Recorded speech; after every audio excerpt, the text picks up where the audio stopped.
You cannot live an extraordinary life by doing what ordinary people do. दोस्तों, क्या आपने कभी नोटिस किया है कि हमारी सोसाइटी एक पर्टिकुलर सिस्टम या पैटर्न से चलती है? यहाँ अप्रोक्सीमेटली 90% लोग किसी न किसी तरह का जॉब करते हैं और बाकी के 10% लोग बिजनेस। और अगर हम वेल्थ की बात करें तो इन 10% लोगों के पास 90% वेल्थ है और बाकी के अराउंड 90% पॉपुलेशन के पास सिर्फ 10% वेल्थ है। प्लस ये गैप कंटिन्यूसली हर साल बढ़ते जाता है। So indirectly the rich gets richer, the poor gets poorer, while the middle class struggles to manage the expenses. इसका एक रीजन ये है कि अमीर लोग वो सीक्रेट या मेथड जानते हैं जिससे उनके पैसे विद टाइम बढ़ते रहे। मोस्टली देखा जाए तो maximum middle class population in 10% लोगों से ज्यादा क्वालिफाइड और एजुकेटेड भी होते हैं। फिर क्या रीजन है वेल्थ में इतने वास्ट गैप का? इसका एक रीजन हो सकता है लैक ऑफ अवेयरनेस। अगर मैं टिपिकल जॉब पर्सन की बात करूं तो हर मंथ एक साइकिल रिपीट होता है। हम लोग पूरा मंथ काम करते हैं अपनी इनकम यानी सैलरी जनरेट करने के लिए। उस सैलरी से हमारे बिल्स पे होते हैं और जिस लेवल की आपकी जॉब या सैलरी होगी उसी लेवल की लाइफस्टाइल भी आपको मेंटेन करनी पड़ती है। सिंपल सी बात है, अगर आपकी सैलरी 1 लाख है तो आप सिंपल बाइक तो यूज नहीं करोगे, इधर आप अच्छी कार या एक्सपेंसिव बाइक यूज करोगे, कॉस्टली फोन यूज करोगे, ब्रांडेड क्लोथ्स और एक्सेसरीज प्रीफर करोगे। अब अच्छी लाइफस्टाइल मेंटेन करने में मजा भी बहुत आता है, पर उसे मेंटेन करते करते सेविंग्स ऑलमोस्ट जीरो या बहुत ही कम होती है। प्लस उस पर होम और कार लोन्स की ईएमआई, क्रेडिट कार्ड के bills plus basic monthly expenses. अब क्योंकि ये एक्सपेंसेस हर मंथ होने वाले हैं तो नेक्स्ट मंथ फिर से जॉब पर जाना जरूरी है। Same cycle next month, next year continue चलता रहेगा और पता भी नहीं चलता 20-30 साल ऐसे ही निकल जाते हैं। रॉबर्ट कियोसाकी इसे रैट रेस कहते हैं। अपने सोसाइटी में ही देख लीजिए, आपको बहुत से एग्जांपल्स दिख जाएंगे जिन्होंने अपनी लाइफ के 20-30 साल जॉब करने में निकाल दिए और अब वेल्थ के नाम पर उनके पास सिर्फ एक घर और छोटे मोटे सेविंग्स के अलावा और कुछ नहीं।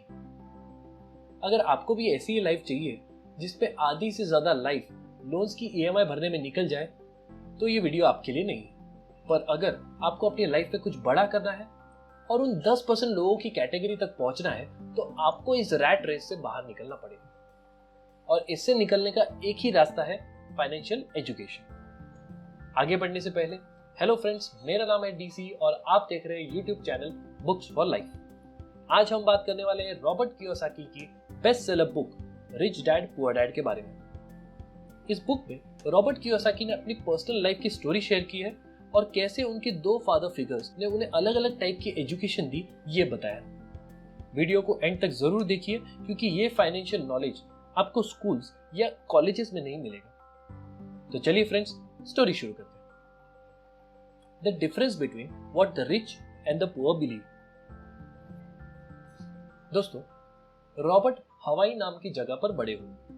उनके डैड एक हाईली एजुकेटेड पीएचडी होल्डर थे जो ट्रेडिशनल एजुकेशन सिस्टम में बिलीव करते और स्कूल में जॉब करते थे। क्योंकि आगे चलकर उनके बिलीव्स उन्हें एक मीडियोकर लाइफ देने वाले थे, उनको इस बुक में पुअर डैड के टैग से रिप्रेजेंट किया गया।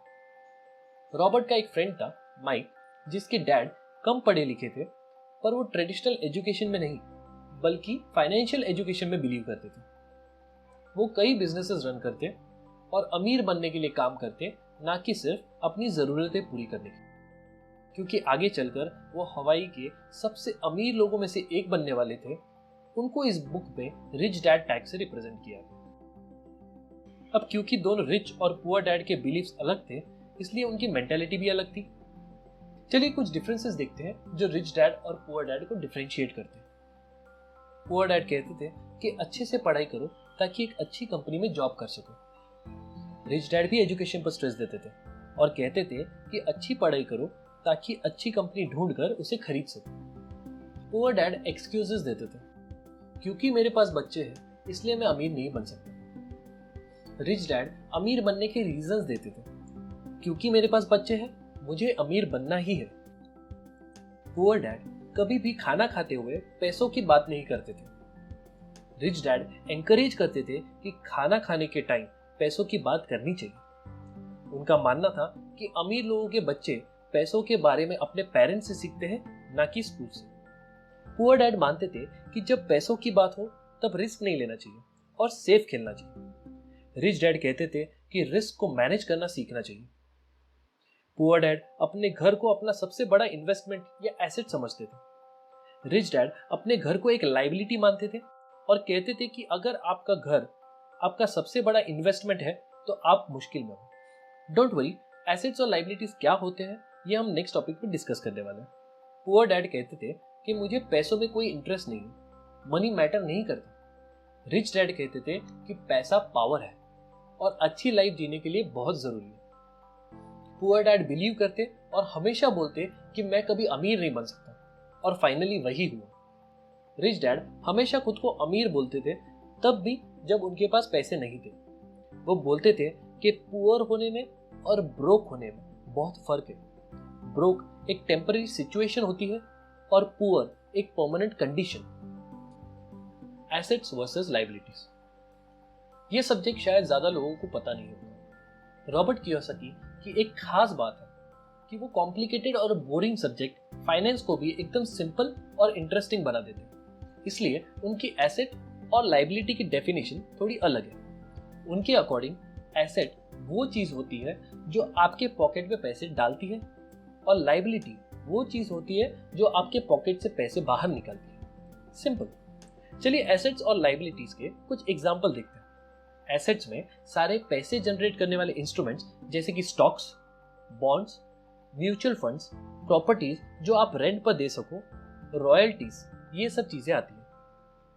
यहां पर मैं 1 मिनट स्टॉक्स की बात करना चाहूंगा। इंडिया में नॉर्मल पब्लिक को स्टॉक पे इन्वेस्ट करना बहुत ही रिस्की लगता है, जबकि स्टॉक से ज्यादा प्रॉफिटेबल इन्वेस्टमेंट शायद ही कोई है। शॉर्ट टर्म यानी 2-3 महीने या 1-2 साल में स्टॉक्स की प्राइस बहुत फ्लक्चुएट होती है, पर अगर हम 5 से 10 साल के रिटर्न्स को देखें, HDFC बैंक ने 4 जनवरी 2010 से लेकर अब तक 868% का रिटर्न दिया है। यानी आपके पैसे डबल नहीं, 8 गुना हो जाते अगर आप 2010 में HDFC बैंक का स्टॉक बाय करके छोड़ देते। उसी तरह सेंसेक्स ने 211%, रिलायंस ने 431% और TCS ने 836% जनरेट किया है इन 11 साल में। और ये रिटर्न्स सिर्फ स्टॉक के प्राइस बढ़ने पर है। अब जरूरी नहीं कि हर कंपनी 10 साल में इतना ग्रो करे, इसलिए थोड़ा बेसिक नॉलेज लेकर ही इन्वेस्टमेंट करना चाहिए। इन्वेस्टमेंट रिलेटेड और भी बुक्स हम इस चैनल पर अपलोड करेंगे, तो चैनल को सब्सक्राइब करना मत भूलिए। लायबिलिटीज में आपका घर आता है।